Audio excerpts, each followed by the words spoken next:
Let's jump right in. Word number 1, flaky. Flaky. Now, this is a term you might have heard while watching a TV drama or watching a movie, but what does the term flaky actually mean? Flaky refers to someone who is unreliable or inconsistent in their behavior, or someone who often cancels plans or doesn't follow through with commitments. No one likes a flaky person.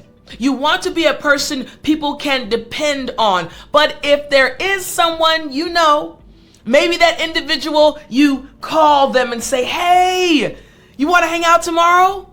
Great. Tomorrow comes and they say, so sorry. So sorry. I overslept. I'm not going to be able to make it. Flaky. Again, unreliable or inconsistent in behavior. In English, we say flaky. Now, here's the first example sentence, and then I'm going to give you some example situations to help you use this term. Here's the first example sentence. I stopped inviting Sarah to group events because she's too flaky and always cancels last minute. Here's the second example sentence. Don't be flaky. If you say you're going to help me move, I'm counting on you. Don't be unreliable. Don't be flaky. And sentence number 3. My new coworker seems kind of flaky. He's missed 3 team meetings already. He seems unreliable, inconsistent. He seems flaky. But what are some other situations in which you can use this term? Here's the first situation. When someone repeatedly cancels plans with friends. So again, I mentioned earlier, you call that friend to make a plan to meet them the next day, and then the next day comes and they cancel. Maybe in your friend group, there are individuals like this. We can say they are a bit flaky. So again, you can use this when one of your friends or someone you know repeatedly cancels their plans. You can also use it in this situation, describing a colleague who doesn't complete their work responsibilities.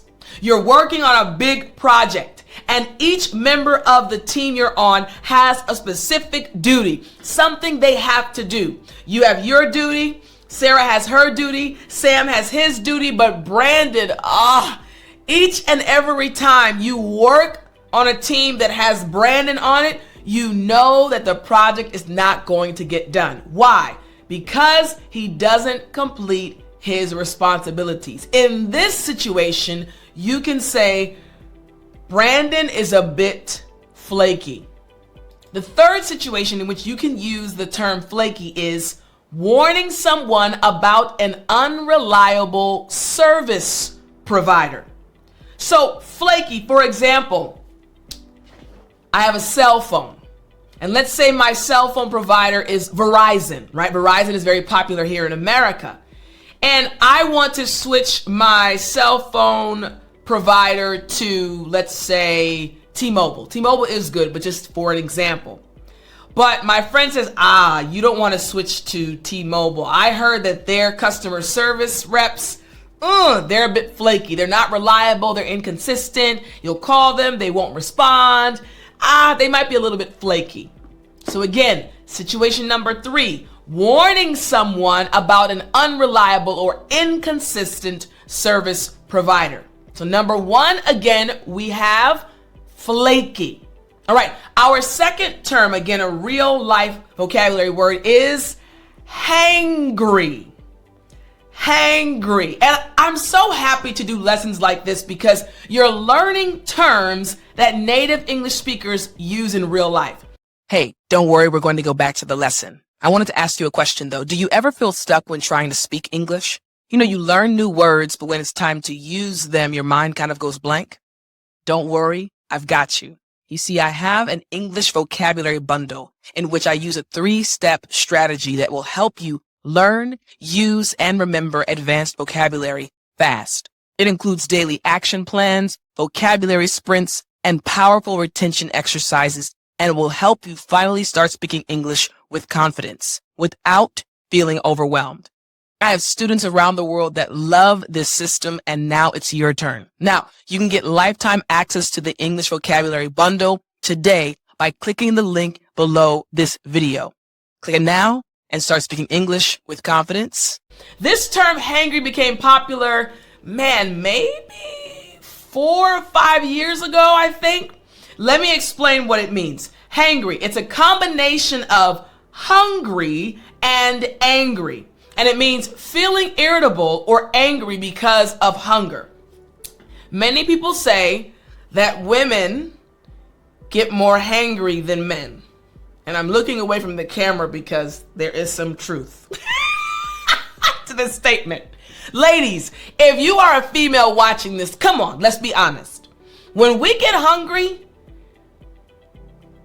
we need the food at that moment. And then as soon as we get the food, all of a sudden we're happy. Everything is good. I can talk about anything. But before I get the food in my stomach, if my stomach is growling, I don't want to hear about anything else except where are we going to get the food. Now, again, we're all working on this. We might have some men that are hangry. But again, hangry is just a new term that is a combination of hungry and angry. But it is the perfect term. So you can look at your wife or even your daughter and say, oh, you seem a little bit hangry today. And it actually is received in a good way. People usually laugh when someone says, oh, you seem hangry. It's kind of funny. All right. So here's an example sentence using this term hangry.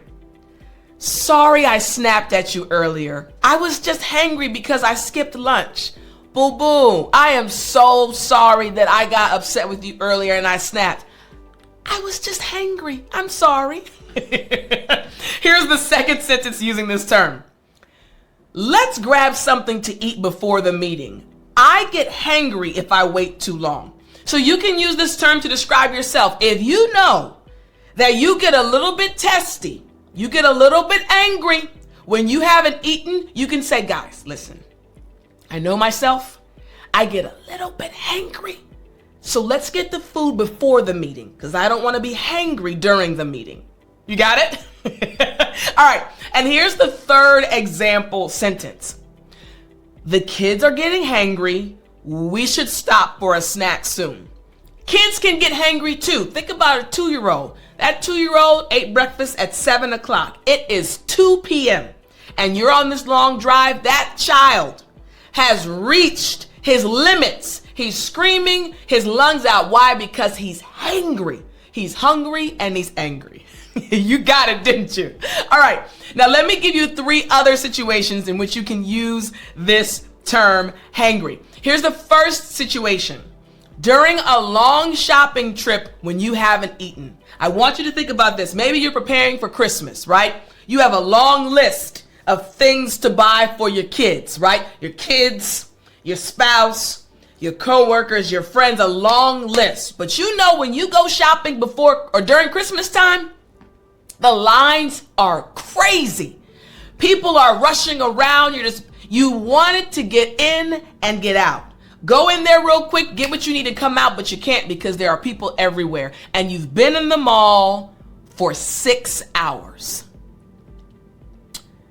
And right now, your level of hunger is continuing to go up and you're getting a little bit irritated.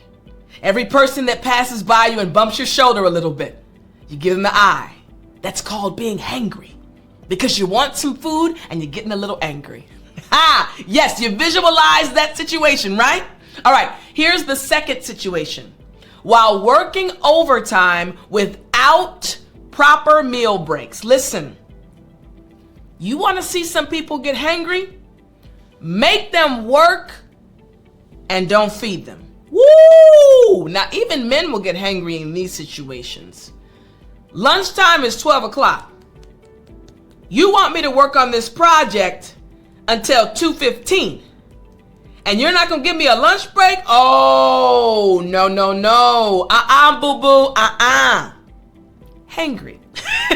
And the third situation is on road trips when meal stops are delayed, similar to the 2-year-old baby. 8 at 7 a.m., it is 2 p.m., we're on this road trip, the baby is acting a fool because the baby is hangry.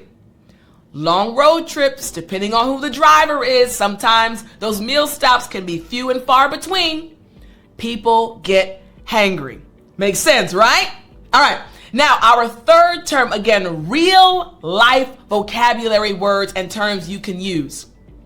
Zonked. Zonked.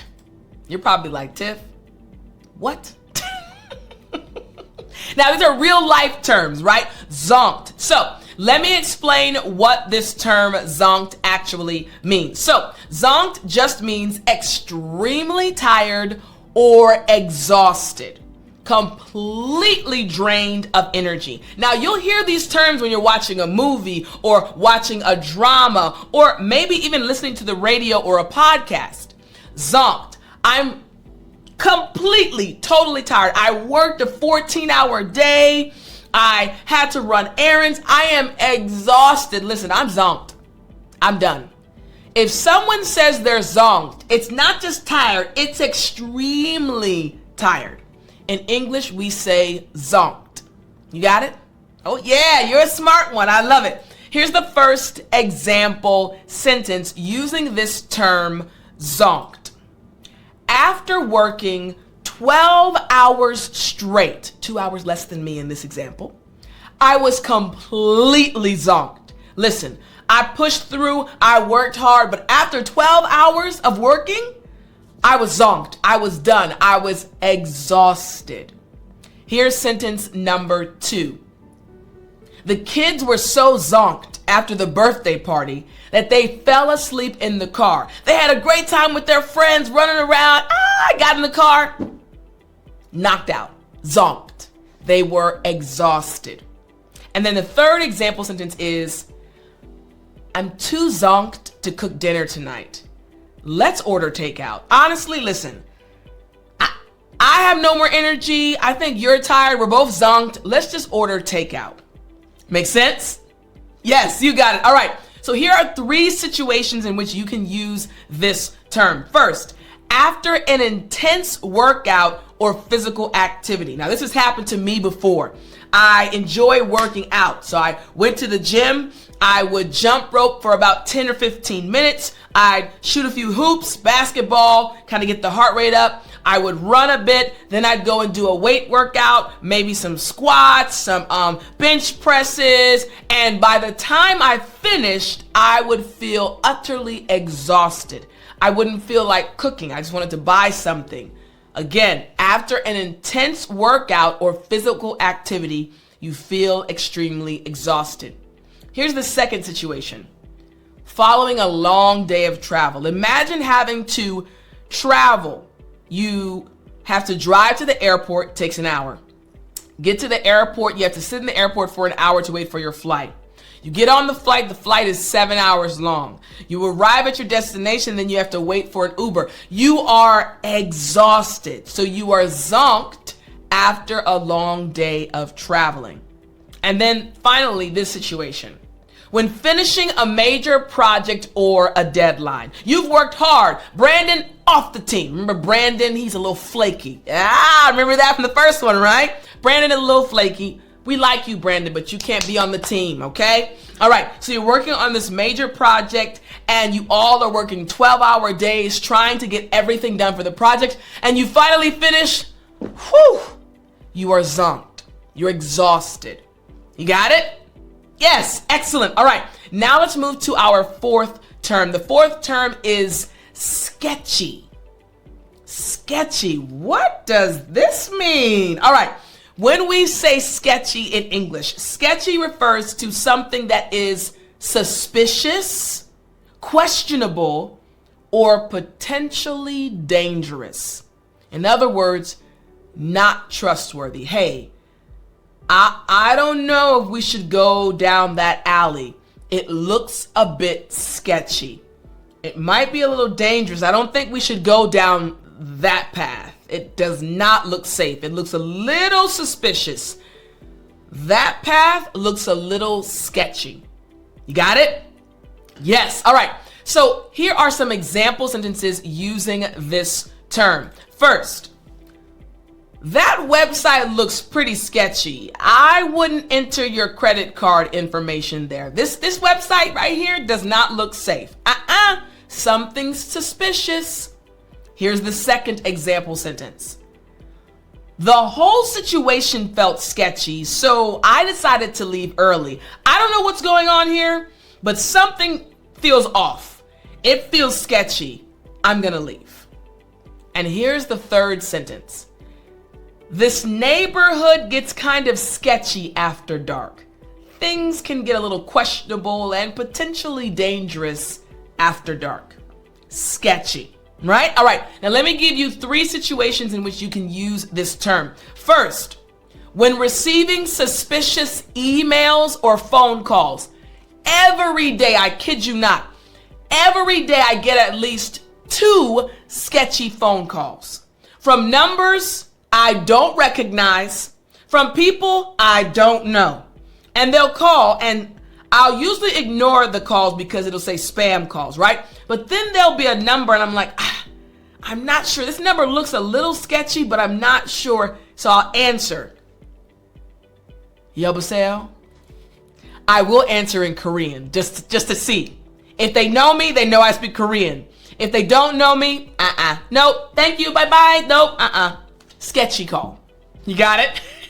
All right, here's the second situation. Describing an unclear business deal.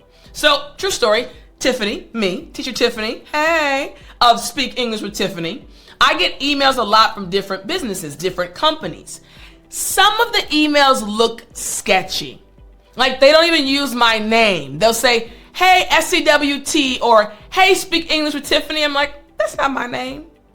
Wait a minute. They don't know me. Or they'll spell my name incorrectly, even though it's a part of the logo, even though it's a part of the brand. I said, this email looks a little suspicious. They don't really know me. This is probably just a spam email. It looks sketchy.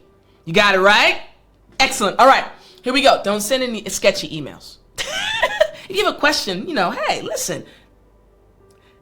Situation number 3.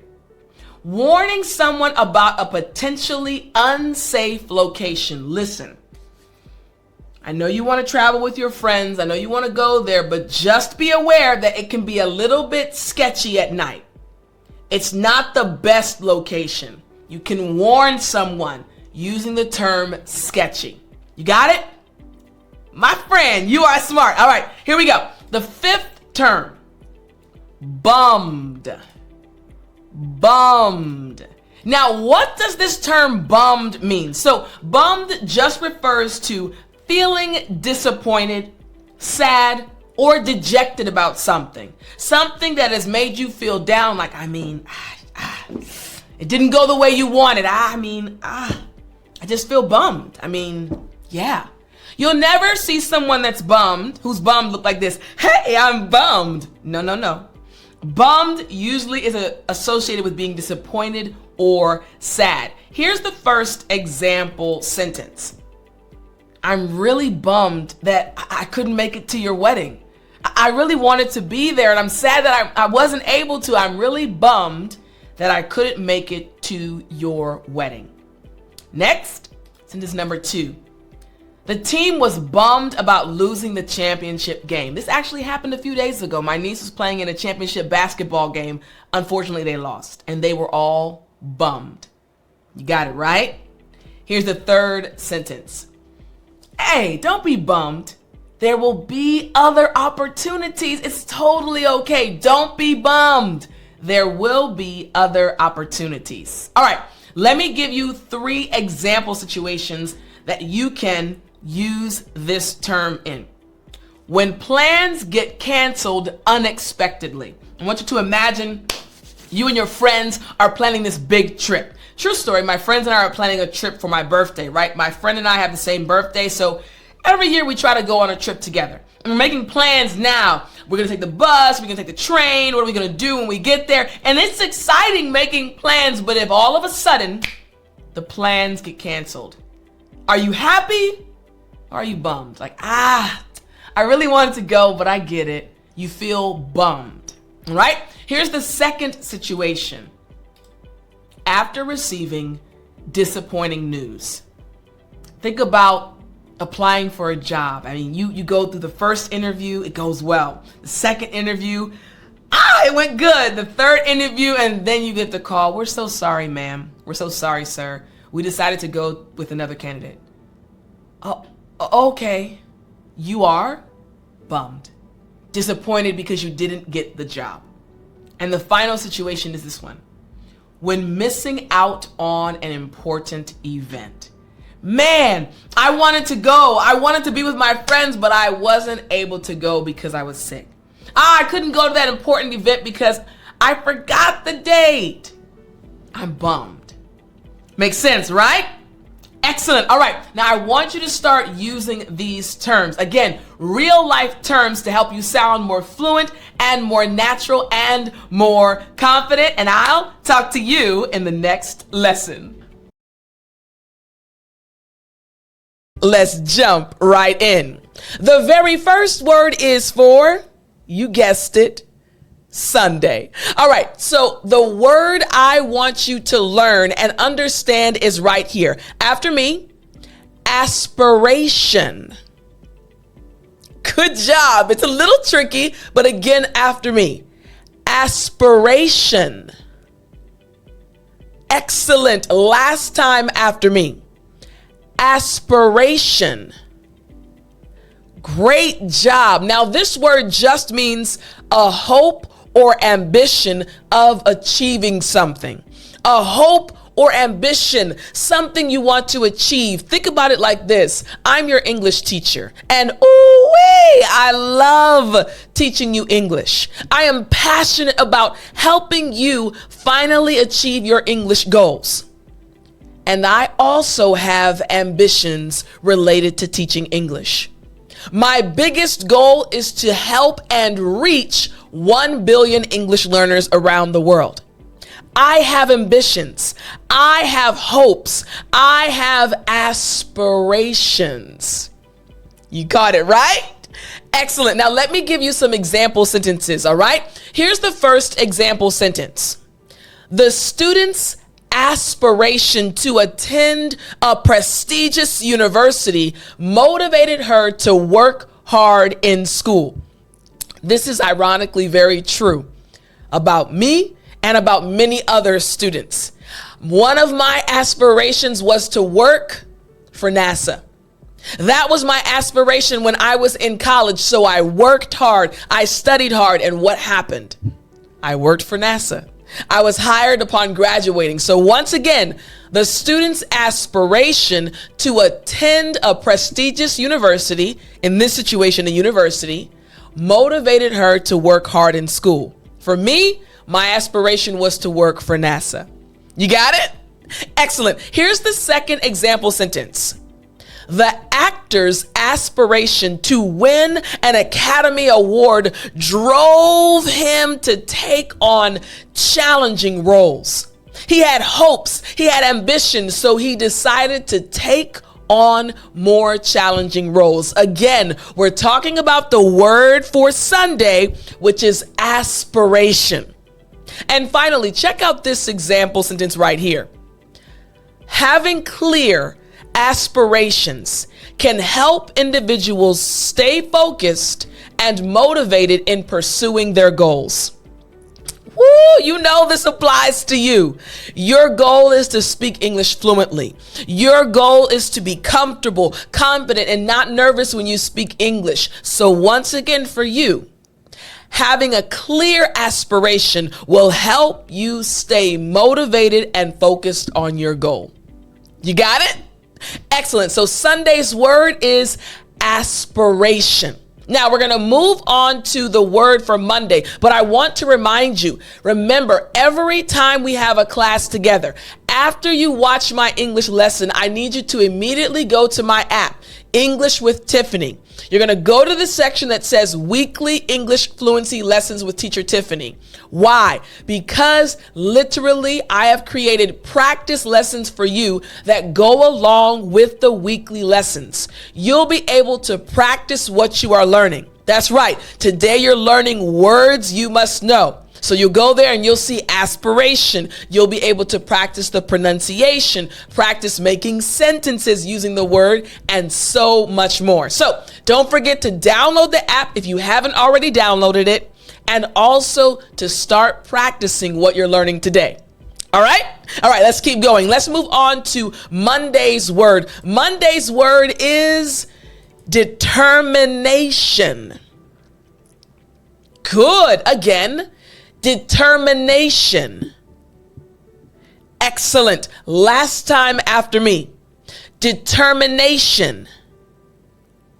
Great job. Now this just means firmness of purpose or resoluteness. Hey, I am going to do this. This is what I'm going to accomplish. I'm focused. Determination.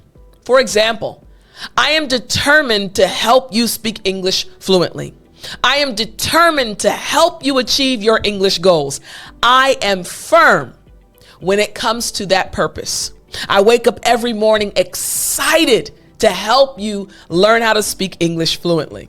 We say determination.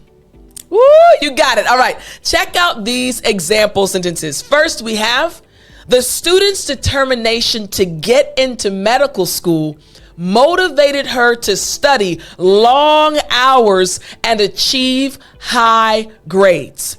She was determined. She was focused. You got it? Excellent. Here's the second example sentence. The athlete's determination to break the world record drove him to train harder than ever before. He had a goal in mind. He said, no, I'm going to achieve this goal. I'm going to break the world record. He showed determination. And finally, here's the third example sentence.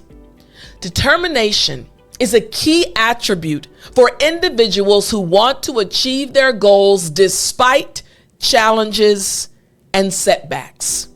This is very true. Once again, determination is a key attribute for individuals who want to achieve their goals despite challenges and setbacks. You got it? Excellent. So again, the word for Monday is determination. Remember to practice using this word. Apply it to your daily life. This is how you'll remember it. All right? Let's move on to the word I have for you for Tuesday. All right? Tuesday, you're going to learn this word and use it. Drive. Good. Again, drive. Excellent. Last time after me. Drive. Very good. Now, this just means a strong urge or desire to achieve something. So we're not talking about driving a car. No, we're talking about this desire to achieve something. I have a desire to teach you English. You have a desire to speak English fluently. We say drive. Now check out these example sentences. They'll help you understand how to use this word. The entrepreneur's drive to create a successful business led her to work long hours and take calculated risks. This is very true of me. I have worked long hours. Why? I'm determined to help you speak English fluently. So I work hard to record new lessons, to improve my academy. If you're a member of my academy, hey, if not, hey, you can join the family. Why? Because I want to help you speak English fluently. You got it? Excellent. Check out this second sentence.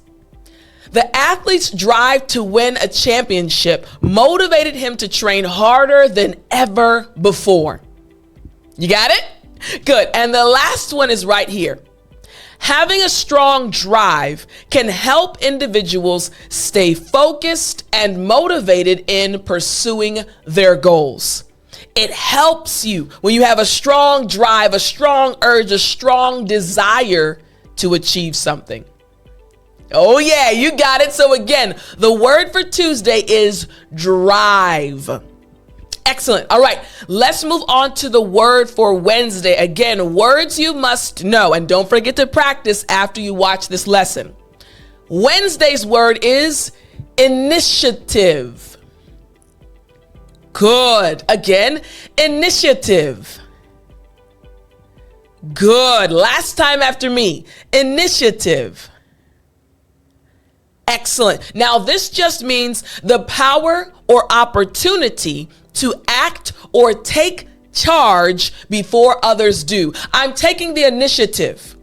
I'm taking the initiative to do something. Again, the power or opportunity to act or take charge before others do.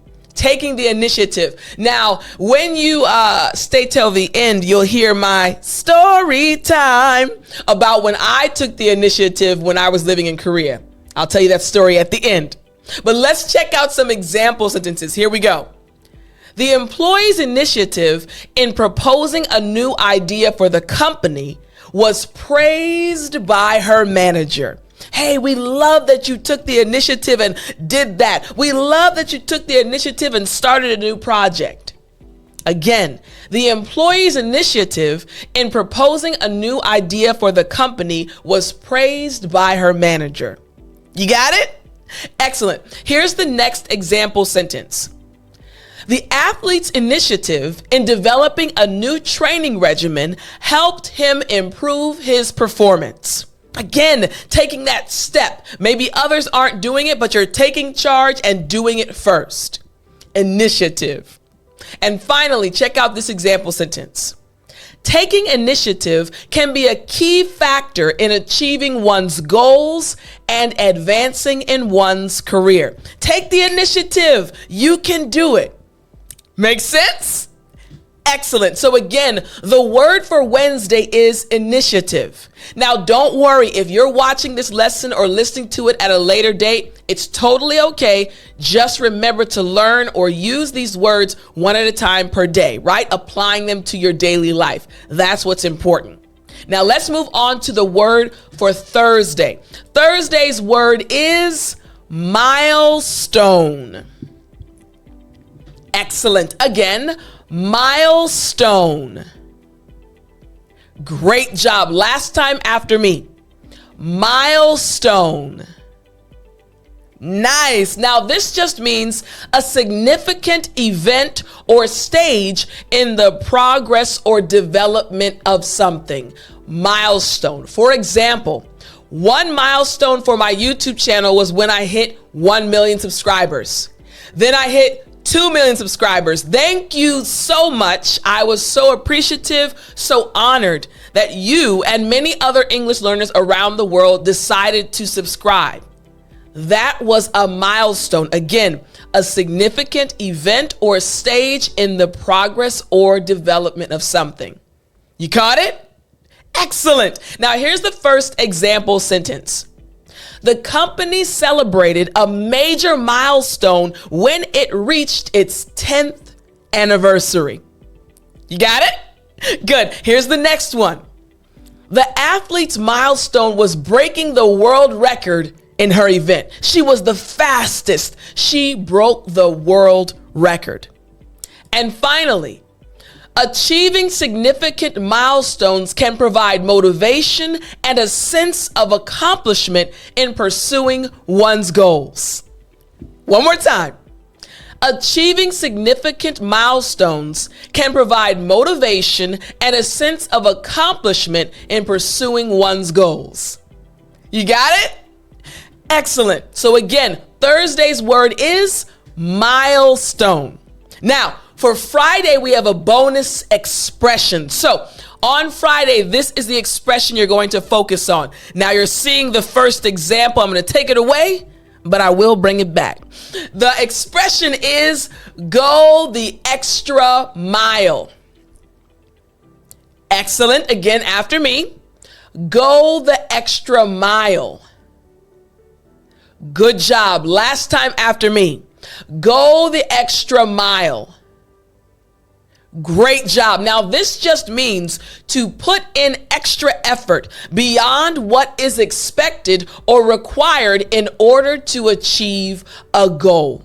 For example, it's only required to do this amount of work, but you do 2 hours extra. You went the extra mile. You decided to go the extra mile to put in extra effort beyond what is expected or required. You got it? Excellent. Now I'll bring back that first example sentence. Here we go. The first example sentence. The employee went the extra mile by working overtime to finish a project ahead of schedule. Again, working extra hours in order to get the project done. Hey, I love that you went the extra mile. You always go the extra mile to get things done. Make sense? Excellent. Check out the next example sentence. The athlete went the extra mile by hiring a personal trainer to help her improve her performance. She wanted to improve. She wanted to get better, so she knew she had to do a little bit more. She went the extra mile and hired a personal trainer. You got it? Excellent. Now check out this example sentence again, using the expression go the extra mile. Going the extra mile can make the difference between achieving a goal and falling short. Going the extra mile, doing just a little bit more, can really make a difference. Make sense? Excellent. So again, for Friday, you have this bonus expression, go the extra mile. Now remember, these are words and expressions used in real life by native English speakers. So right now, I want you to, as soon as you listen to the story time, I want you to go to the app, English with Tiffani, and I want you to practice what you learned during this lesson. Download the app if you haven't already downloaded it and start practicing with the practice lessons in the app. Again, thank you so much for coming by. I hope you enjoyed the lesson. I will talk to you in the next one. Let's jump right in. Here we go. All right. So for Sunday, today, the word you need to learn is right here. Jet lag. Good. Again, jet lag. Excellent. Now, this just refers to the feeling of tiredness and confusion that people experience after making a long trip by plane to a place where the time is different from the place they left. Let me explain it like this. I used to live in South Korea. Korea is now my second home, but the time difference is really drastic. Day in Korea is night in Maryland. Night in Maryland, day Korea, and the flip. The time difference is really, really drastic. That means whenever I flew home from South Korea, I experienced extreme jet lag. I was tired in the day because my body thought that it was the nighttime. Makes sense, right? Okay, now I want you to check out these example sentences using this term jet lag, all right? Here's the first example sentence right here. After my trip to Australia, my jet lag symptoms lasted for almost a week. Now, I don't want you to go anywhere because for story time, I have a story about jet lag you don't want to miss. All right, so again, after my trip to Australia, my jet lag symptoms lasted for almost a week. You got it? All right, let's check out sentence number 2. Sentence number 2. To combat jet lag, it's important to stay hydrated and try to adjust your sleep schedule before traveling. This is something that is very important because if you don't do this, woo-wee, you are going to be tired for a long time. So again, the sentence, to combat jet lag, it's important to stay hydrated and try to adjust your sleep schedule before traveling. Got it? All right, here we go. Sentence number 3. Long-haul flights can be exhausting and often result in severe tiredness, in severe jet lag. You got it? All right, good. So for today, I want you to try to use this word jet lag at least once. Remember, I'm giving you words and an expression at the end that you can use throughout this week. Now, I do want to remind you that each week, when I teach you a brand new lesson, the English that I'm teaching you can also be found in my app. Right after this lesson, I want you to click the link in the description or go to the app on your phone, English with Tiffani. There is a practice lesson that matches the lesson we are studying right now. In order for you to start using these things in real life, you got to practice what you learn. So check out the app. You'll love the lesson. You'll find some games in there. You'll find some fill in the blanks, some quizzes to help you really master what you're learning. Okay? So go to the English with Tiffani app. Now let's go to the word for Monday. Monday's word is Gallivant. Good, excellent. Again, Gallivant. Great job. That V sound can be tricky sometimes. Remember, for the V sound, all you have to do is put your front teeth on your bottom lip. After me, V. Ooh, I like it. So the word again, Gallivant. Great job.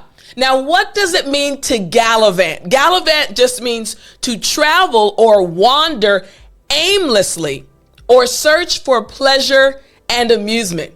You're just living it up, enjoying life, gallivanting around. This makes me think of when I was in Italy with my friends for my 40th birthday trip. We went on a Mediterranean cruise for my 40th birthday. And we were in Italy. And on this day, we said, we don't have a plan. We just want to gallivant. We want to enjoy ourselves walking around the city. Whatever we find is whatever we find. And I truly enjoyed that day. I got some vegan gelato. I bought some pens from a pen store. I love stationery. If you didn't know that about me, I love stationery. Leather notebooks, nice pens, just to let you know. So we went gallivanting around Italy. Makes sense, right? Okay, now check out this example sentence. Here we go. She was always gallivanting around the world, never settling down in one place for too long. She just liked to have fun, moving around, wandering around, traveling around, gallivanting. All right, here we go. Sentence number 2. On his days off, he loved to gallivant around town, trying new restaurants and exploring new neighborhoods. You got it? All right, and finally, sentence number 3. She wanted to gallivant through Europe with her best friends, soaking up the sights and sounds. This is very interesting because my sister's best friend actually just finished a trip gallivanting with some of her close friends. It's really nice to wander or travel around for enjoyment with people you care about. Gallivant through Europe. You got it? Excellent. All right, so Monday we have gallivant. What about Tuesday? On Tuesday, I want you to try to use this word right here. Roaming. Good. Excellent. Again, roaming. Great job. Last time after me. Roaming. Nice. I love it. I love it. Now, roaming just means to move around freely or to travel without a fixed destination or purpose. Hey, we're just roaming around. We don't have a specific destination. We're fine. Everything's good. Roaming around. You got it? Excellent. Check out this example sentence. Here we go. You know, She spent her teenage years roaming the beaches of Australia, soaking up the sun and surf. Again, she spent her teenage years roaming the beaches of Australia, soaking up the sun and surf. You got it? All right, check out sentence number 2. The streets of Hong Kong are great for roaming, with lots of interesting sights and sounds around every corner. Make sense? All right, good. And sentence number 3. Sentence number 3. This one is, I love roaming around new cities, discovering hidden gems, and trying new foods. You got it? Listen, these words for this week are going to be very useful when you're speaking about travel, going around the world, seeing new things. So, for Tuesday, the word is roaming. Good job, good job. All right, for Wednesday's word is transcendent. Good. Again, transcendent. Excellent. Last time after me. Transcendent. Great job. Now, this word just means describing a moment or experience that is so amazing or profound that it goes beyond ordinary human experience. I'll say that one more time. Describing a moment or experience that is so amazing or profound that it goes beyond ordinary human experience. And I paused the first time I said it because I immediately thought about something from the past. When I was living in South Korea, I loved hiking in South Korea. South Korea has some amazing mountains to hike. But I remember the very first time I hiked up Sorak Mountain in South Korea. When I got to the top, I was speechless. It was something I had never experienced before. I couldn't put it into words. No pictures could capture what I was seeing. It was something that went beyond ordinary human experience. You got it, right? So check out these sentences, how you can use this word starting today in real life. The view from the top of Machu Picchu was transcendent, taking our breath away. Think about that moment. Maybe you traveled to another country. Maybe you went somewhere. Maybe you were in nature and you just couldn't put it into words. Transcendent. All right, here we go. Sentence number 2. Hearing the choir sing in the huge cathedral was a transcendent experience I'll never forget. And sentence number 3. Certain moments in life can be transcendent, such as falling in love or witnessing a breathtaking sunset. One more time. Certain moments in life can be transcendent, such as falling in love or witnessing a breathtaking sunset. You see how useful these words are. I want you to start using these words this week, okay? All right, let's move on to Thursday. We just did Wednesday. Here we go. Thursday. All right, Thursday's word is Epiphany. Good. Again, Epiphany. Excellent. Last time after me. Epiphany. Great job. That last part sounds like my name, huh? Tiffani. All right. What does the word epiphany mean? It means a moment of sudden and profound realization or understanding. Oh my goodness, I get it. For example, remember the very first time If you've been with me for a while, if I've been your English teacher for a while, remember the very first time you heard me explain the 5 W's: who, what, when, where, and why. Did you have an epiphany? Oh my goodness, this makes so much sense. It's so much easier to speak English now because I know how to organize my thoughts using the 5 W's. Epiphany. You got it? All right, check out these example sentences. Here we go. The character's epiphany in the novel marked a turning point in the story. You got it? All right, check out sentence number 2. I had an epiphany about my career path after attending a motivational seminar. Things changed. And finally, sentence number 3. His epiphany about the importance of family came during a particularly difficult time in his life. You got it? Again, epiphany. Great job. Now, on Friday, I want you to try to use this expression. The expression is catch someone off guard. Your turn.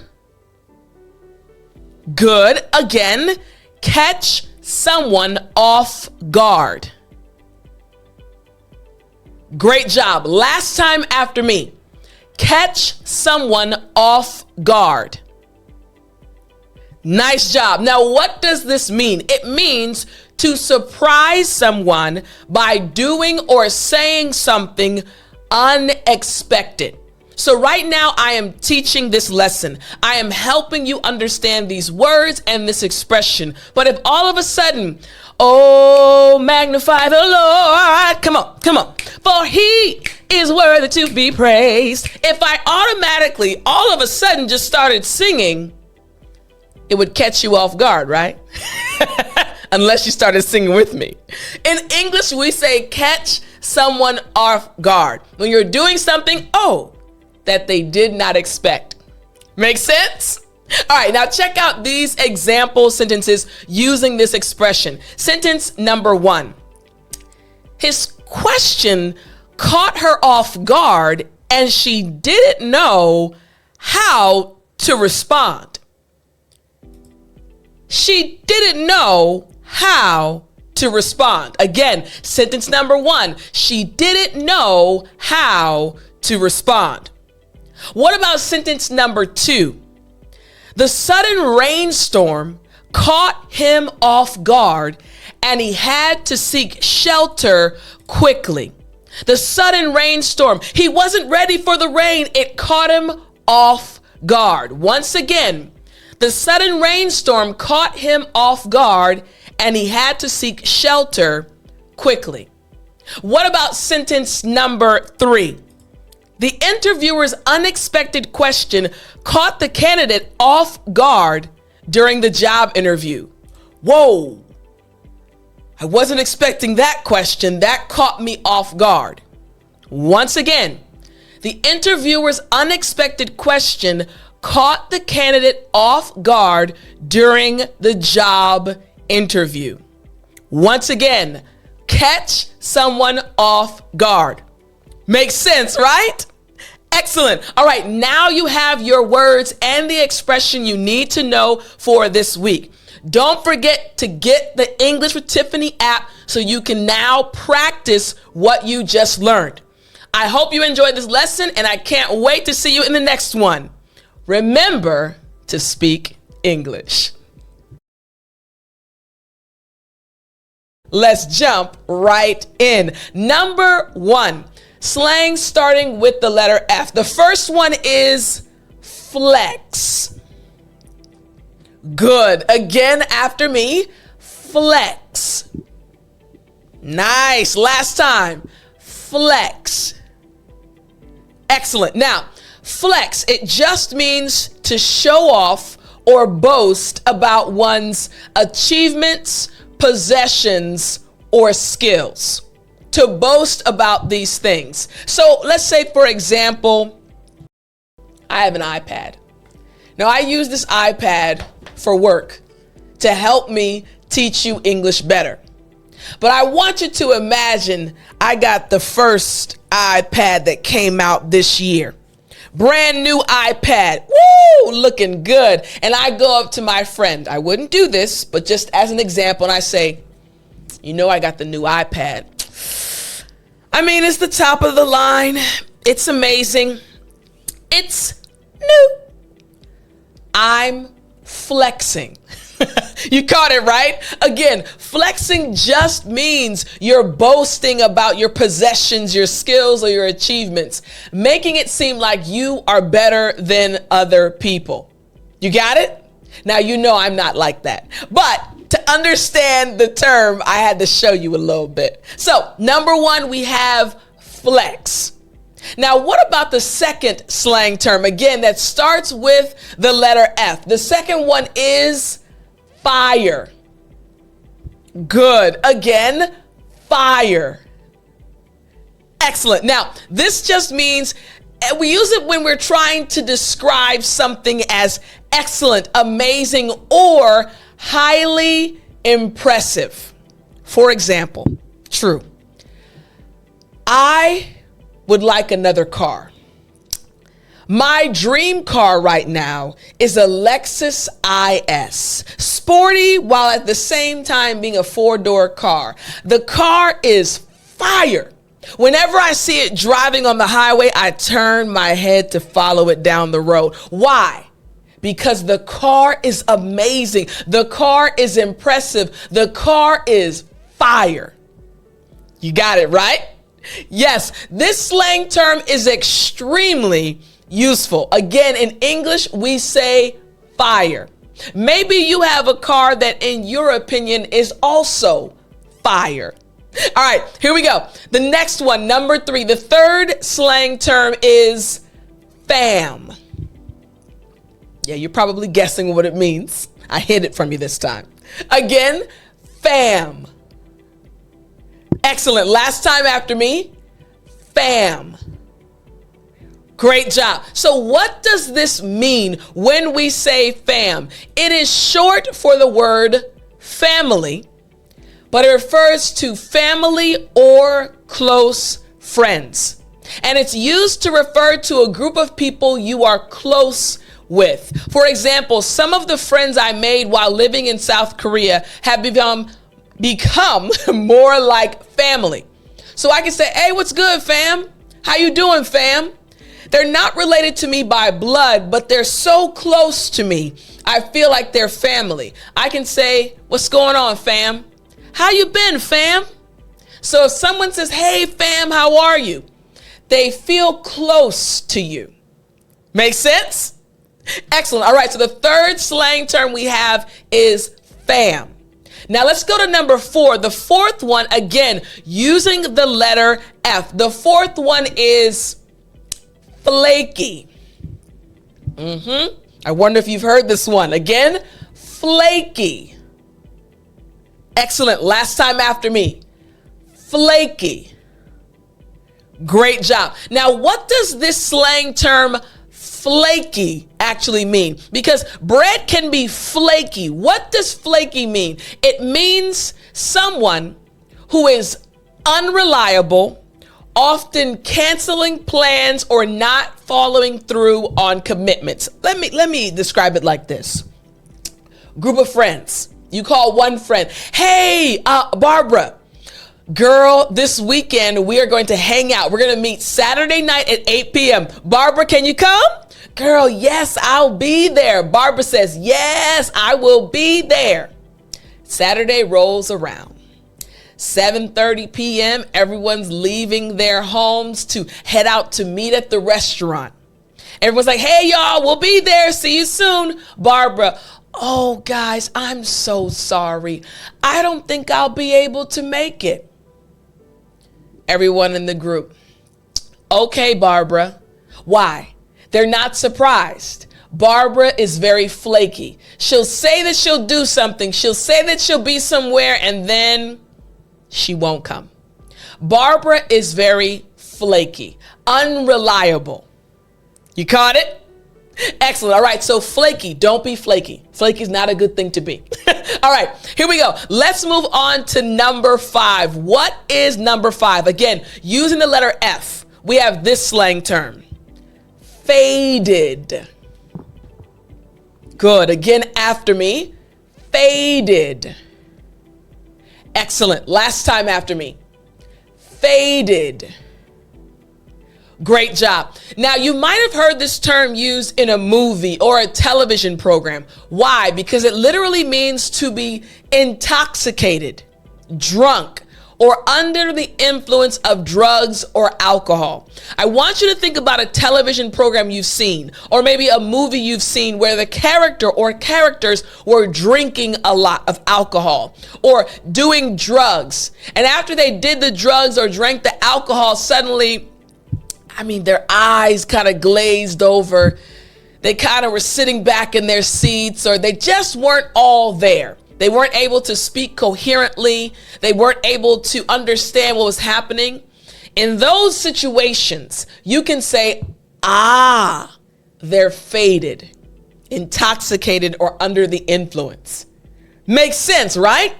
Excellent. Again, the real reason why I try to teach you these slang terms is so that when you watch programs, when you hear conversations between native English speakers in person or maybe online, you won't be confused.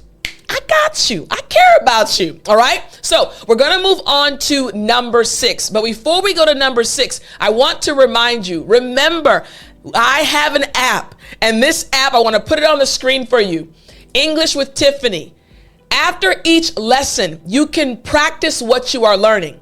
You can quiz yourself. You can have fun rehearsing and reviewing what I am teaching you in the lesson. So if you don't already have the app, click the link in the description or go to your phone and download the English with Tiffani app and start practicing what you learn in each of my English lessons. All right? So don't forget to download the app and practice after this lesson.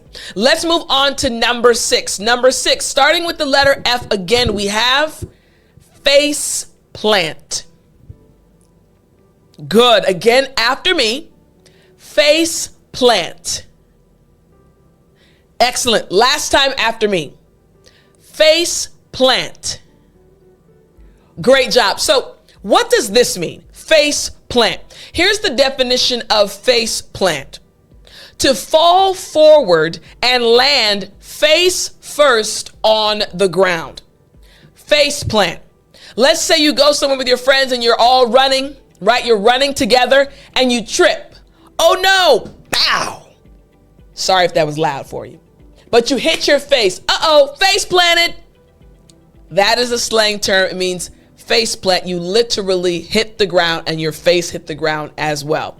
In English, we say face plant. Make sense? All right, good. Let's keep it moving. Here we go. Let's move on to number 7. Number 6 was a little bit easier to understand because it's kind of literal. Number 7, flop. Good. Again, after me, flop.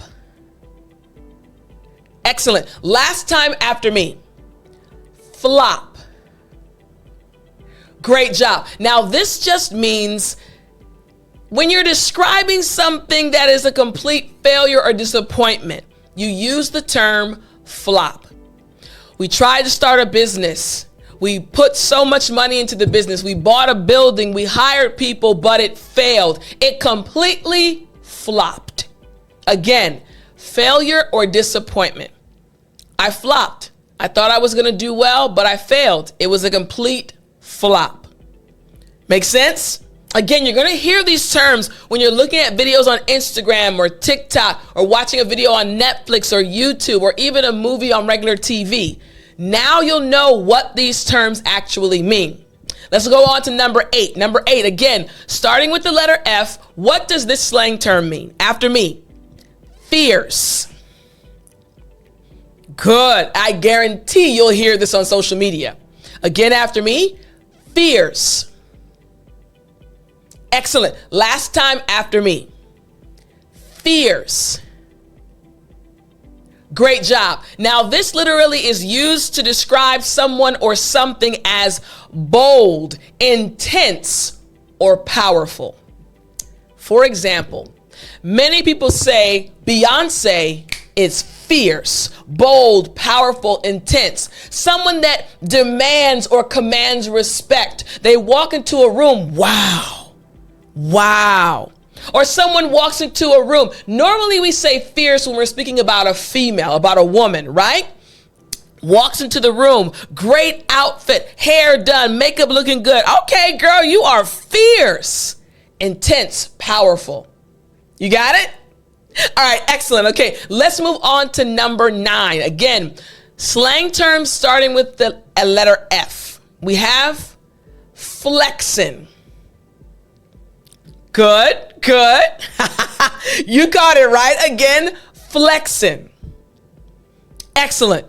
We're going to stop there. Why? Because number 1 was what? Do you remember?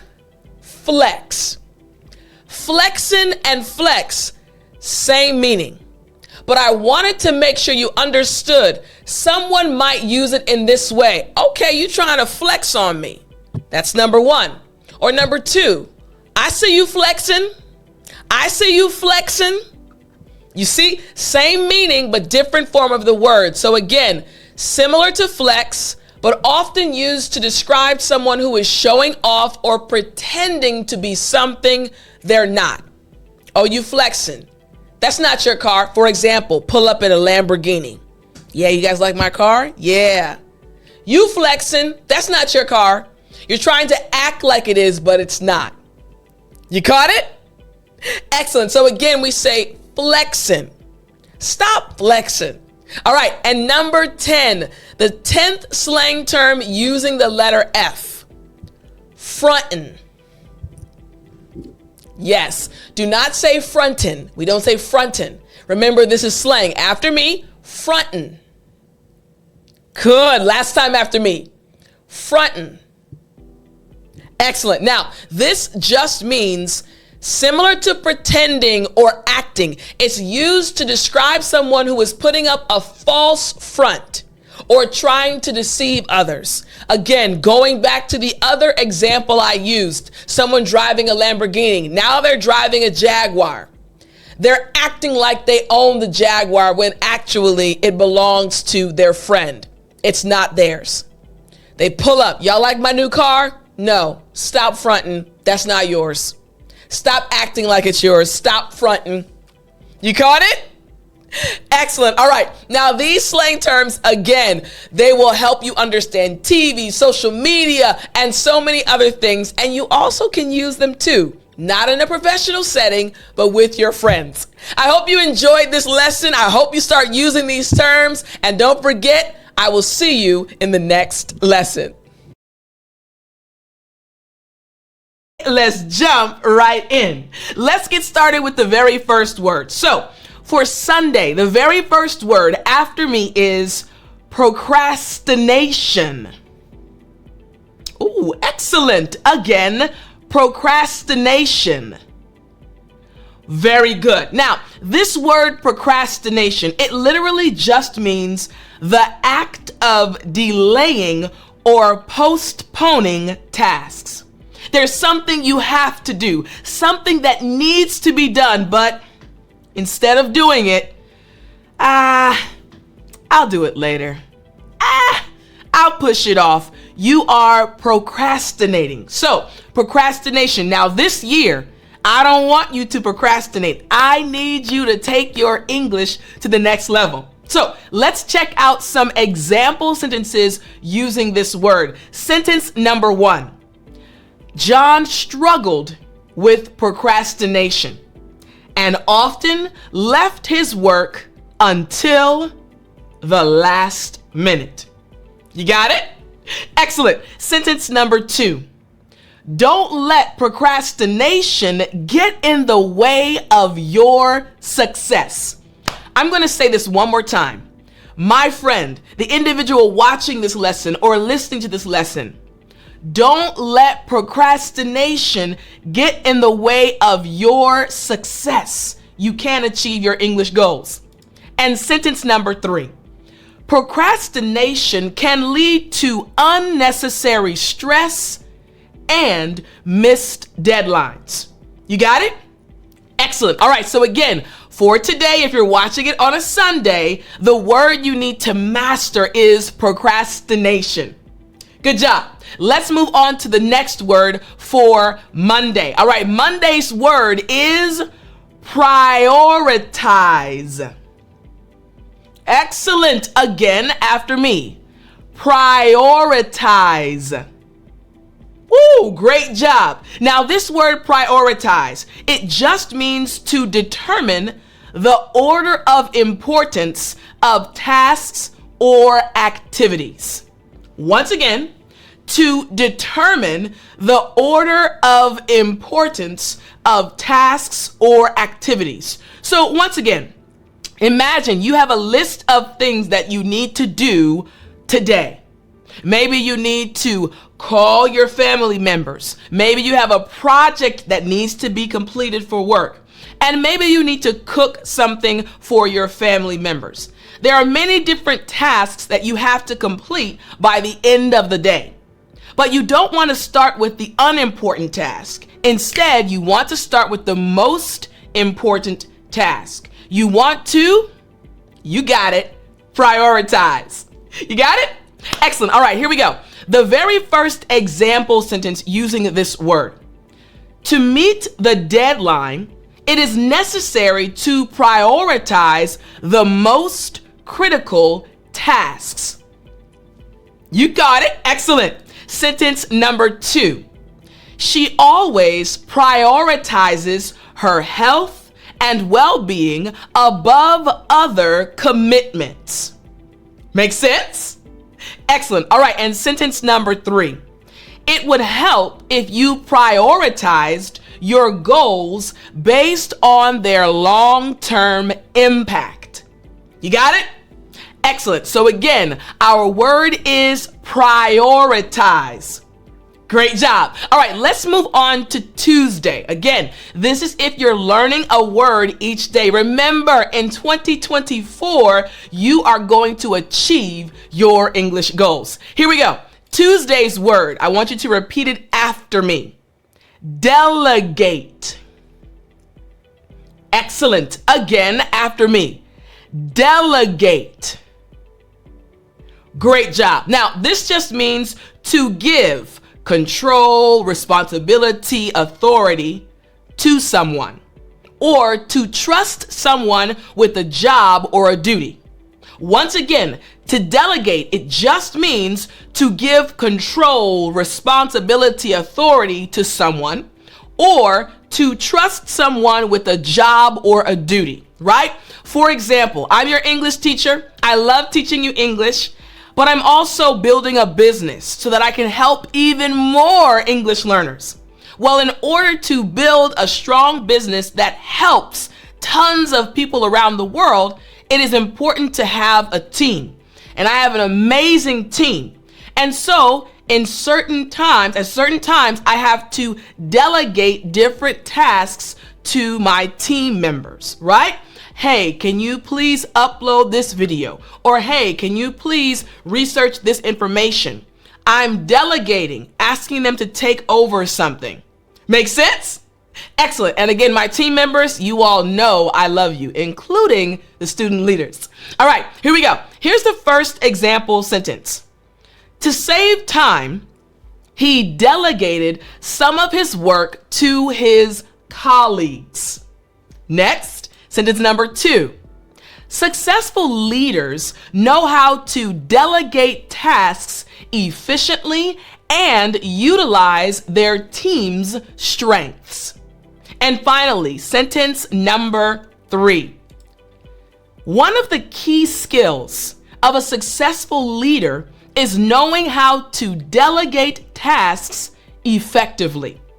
Once again, one of the key skills of a successful leader is knowing how to delegate tasks effectively. Makes sense, right? Excellent. So again, the word is delegate. Great job. All right, let's move on to the next word. Once again, I want to remind you, don't forget to sign up for the daily English vocabulary newsletter so that you can get words every single day and take your English to the next level. All right, here we go. So we're moving on to the next word. Here's our next word.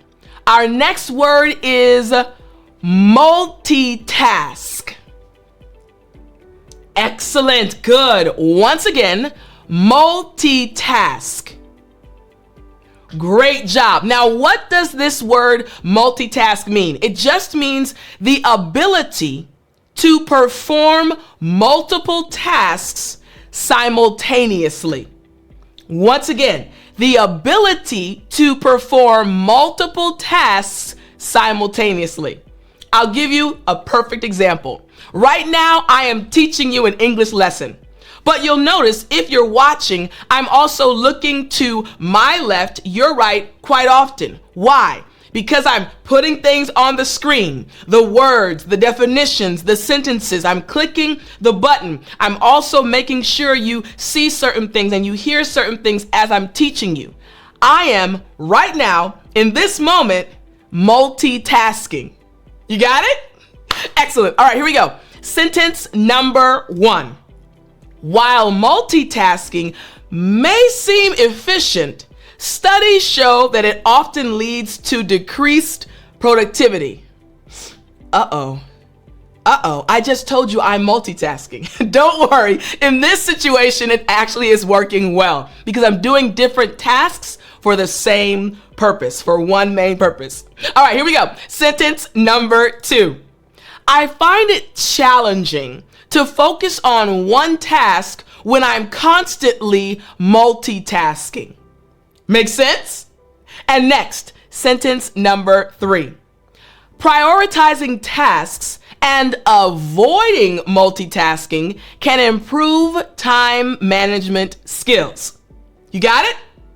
Excellent. So again, multitask.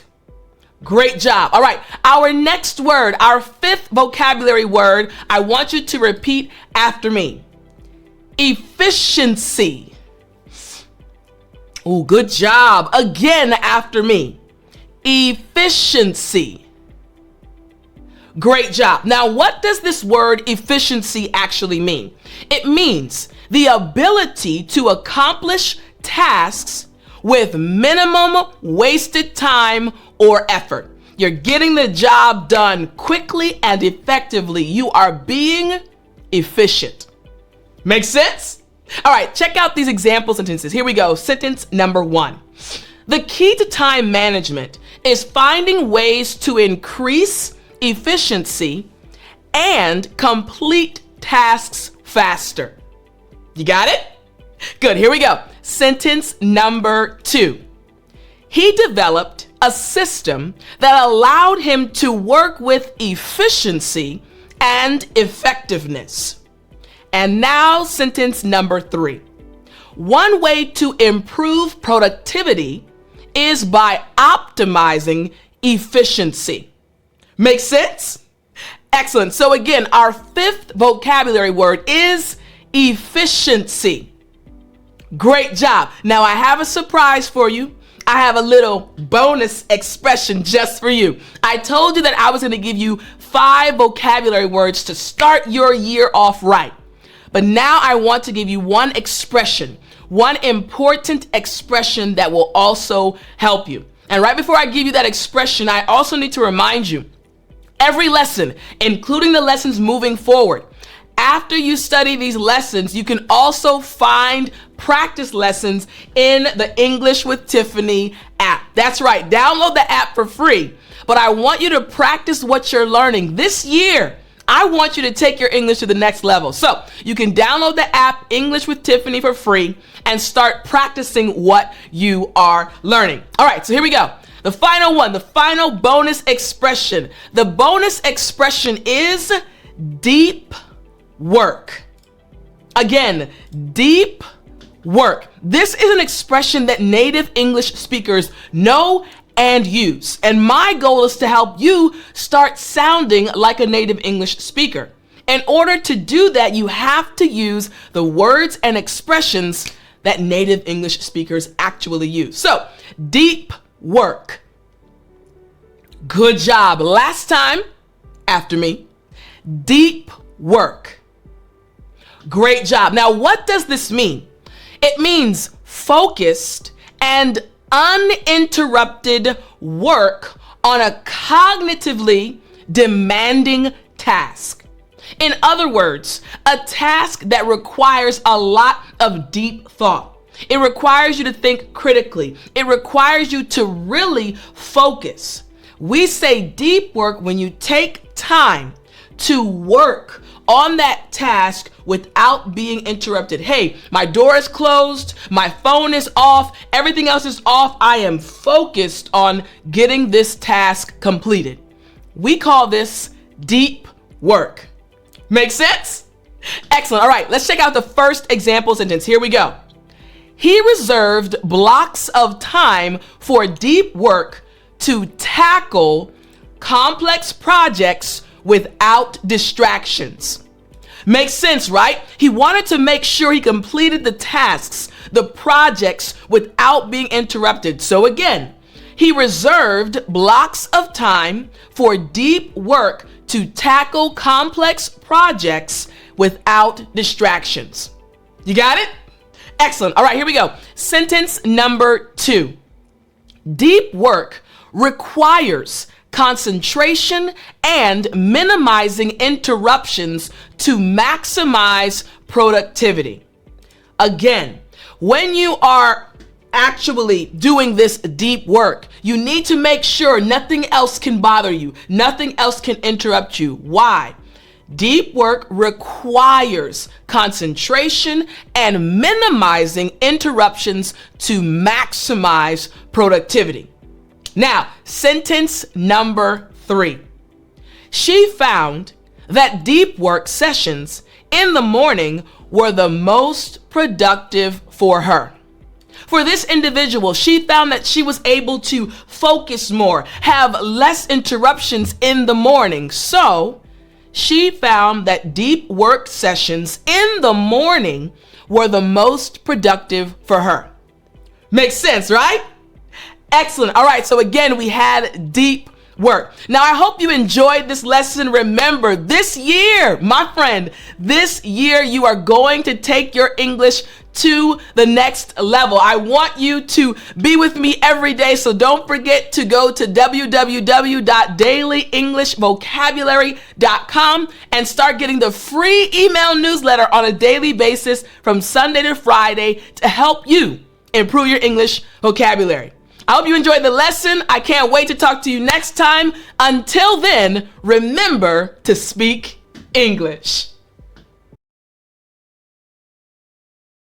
Let's jump right in. All right, have your pen and paper ready. I'm going to teach you the word you need to learn for Sunday of this week. The word is empathy. Ooh, excellent. Again, empathy. Good job. Now, this word empathy, it literally just means the ability to understand and share the feelings of others. Again, the ability to understand and share the feelings of others. I love this word because I am empathetic.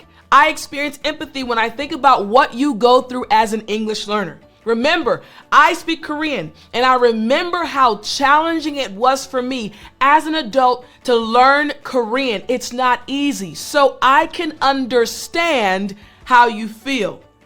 I'm expressing empathy, understanding and sharing your feelings. Make sense? Excellent. All right, check out this first example sentence. She showed great empathy by listening attentively and offering support to her friend in need. You got it? Good. Here's the second example sentence. Developing empathy can lead to stronger relationships and better communication. Empathy is so important to have strong relationships and build them. Here's the third example sentence. The teacher's empathy toward her students' struggles helped create a supportive learning environment. This is what I hope is happening between you and me as well. I want to create a supportive environment by letting you know that I understand what you're going through. Make sense? All right, so again, the word for Sunday is empathy. Good job. All right, moving to Monday. Again, learning a new word each day of the week. Monday's word is gratitude. Good. Again, gratitude. Excellent. Now, this word gratitude just means, notice first, when I say it fast, it sounds like this. Gratitude. Ooh, you got it. Now, this word just means a feeling of appreciation or thankfulness. When you appreciate someone, wow, thank you so much. One of my friends, this is not story time, but I'll still share it with you. When I was sick, one of my friends offered to bring me soup. I was really sick. I couldn't get out the bed. I couldn't go anywhere, and she brought me soup. Gratitude. I expressed my thankfulness. I appreciated what she did. This is what gratitude looks like when I said thank you so much to her. So, sentence number 1. Expressing gratitude towards others can strengthen relationships and foster a positive atmosphere. It's very true. I actually got closer to my friend after she brought me the soup. I realized, wow, she's really a kind person. Sentence number 2. Practicing daily gratitude by reflecting on things to be thankful for can improve overall well-being. I wake up in the morning thankful to have another day to help you, it's true, speak English with confidence. I am so excited that I get another opportunity to help change the lives of so many people around the world. What are you expressing gratitude for? What are you happy that you are able to do? That is sentence number 2. And sentence number 3, showing gratitude for the small things in life can lead to a greater sense of happiness. In English, we say gratitude.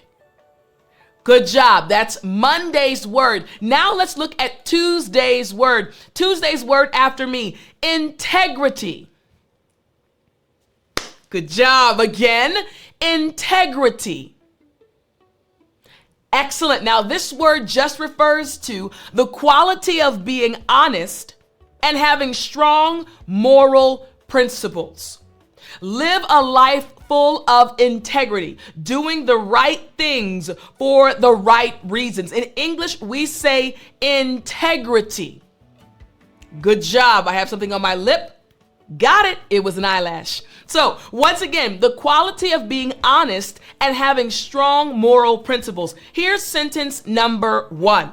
His integrity was evident when he refused to compromise his values even in difficult situations.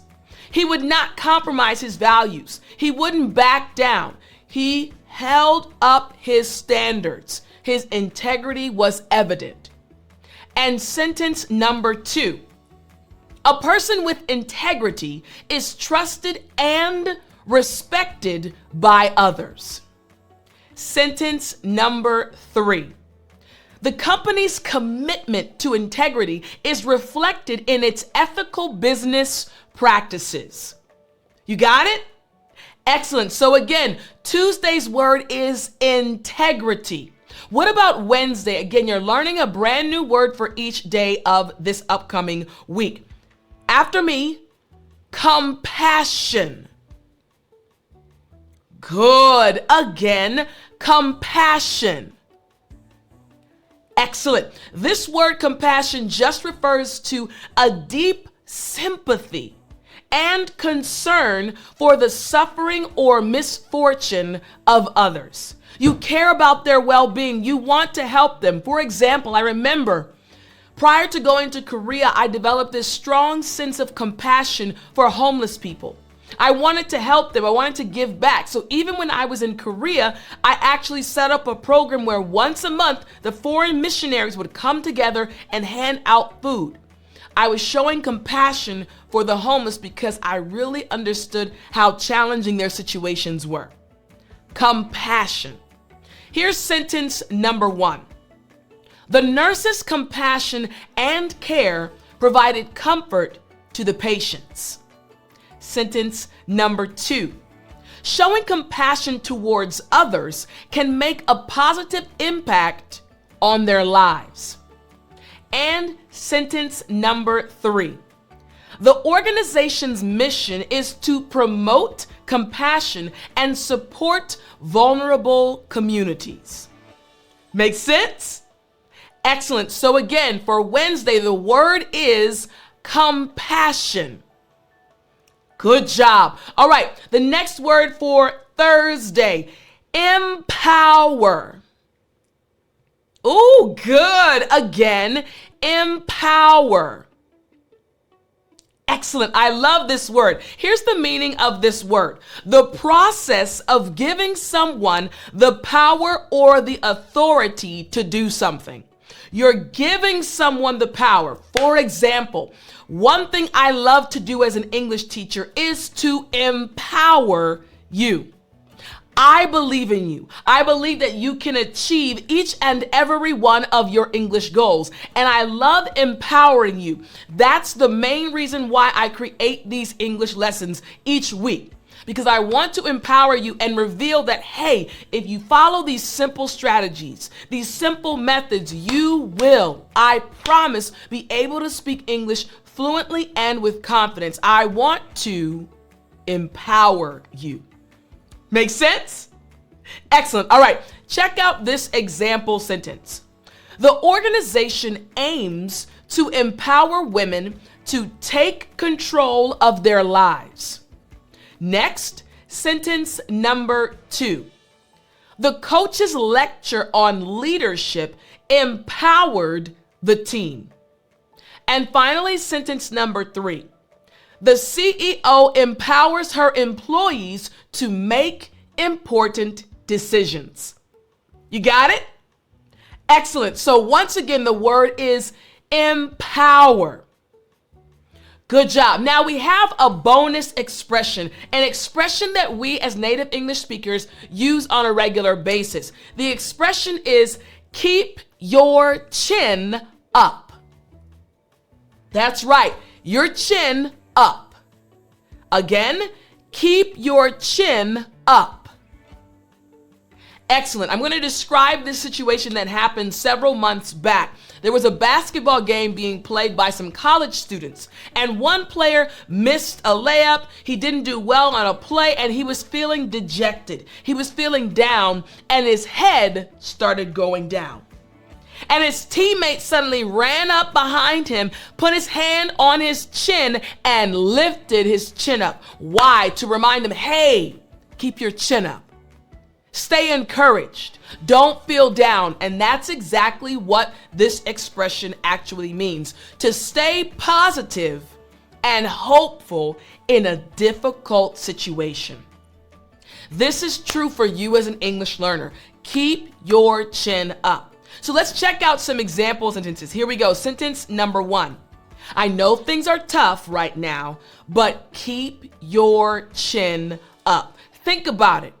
When you're exercising, sometimes it gets a little bit challenging. It's hard, you're breathing heavy, you're sweating, and you don't want to keep going, but you have to remember, I know things are tough right now, but keep your chin up.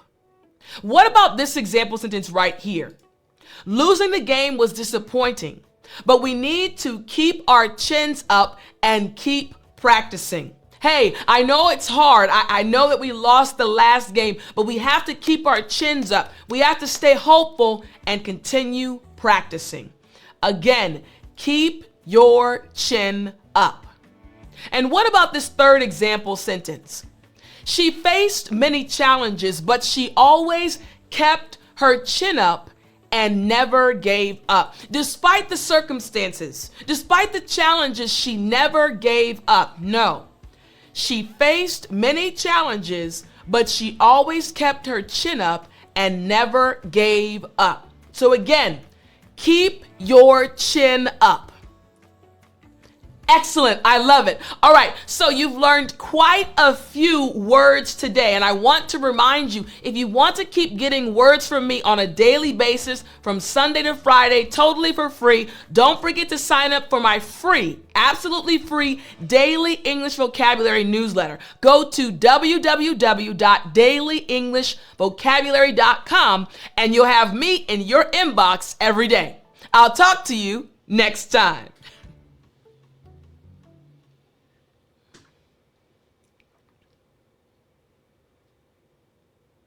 You still there? You know what time it is. It's story time. Hey, I said it's story time. Now listen. Earlier in today's lesson, I mentioned that I had compassion on homeless people.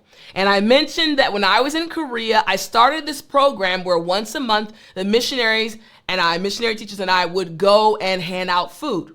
I want to give you a little bit more detail about that program because something happened one time and I had to keep my chin up.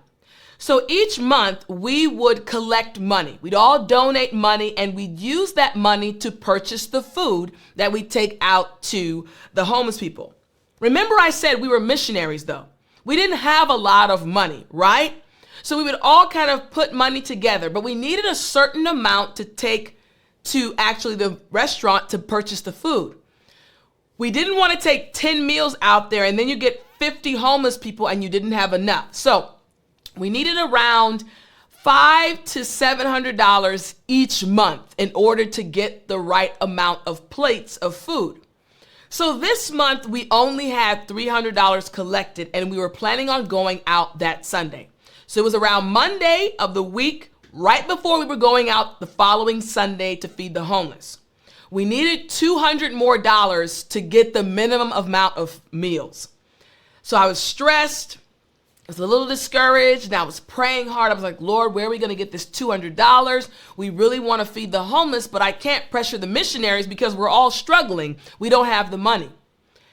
And I prayed and I prayed and I prayed. And the day before I had to place the order with the restaurant, randomly, I got a raise. They gave us a bonus out of nowhere. We didn't know anything about it. And do you know how much my bonus was? $200.